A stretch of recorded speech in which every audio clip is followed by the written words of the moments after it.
Restoring sending privileges on your American Express account can be a straightforward process if you follow the right steps. Here is a guide to help you through it. Step 1. Review account status. Check your American Express account status to understand why your sending privileges were revoked. Look for any notifications or messages regarding restrictions. Step 2. Contact customer service. Reach out to American Express customer service for assistance. Use the phone number on the back of your card or visit their website to find the appropriate contact information. Step 3. Verify your identity. Be prepared to verify your identity when you contact customer service. This may involve answering security questions or providing personal information to confirm your account ownership. Step 4. Follow instructions. Listen carefully to the instructions provided by the customer service representative. They may guide you through specific steps to restore your privileges or inform you about any requirements you need to fulfill. Step 5. Monitor your account. After following the necessary steps, monitor your account closely for any updates.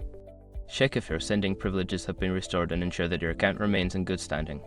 By following these steps, you should be able to restore your sending privileges on your American Express account. If you encounter any issues, don't hesitate to reach out to customer service again for further assistance.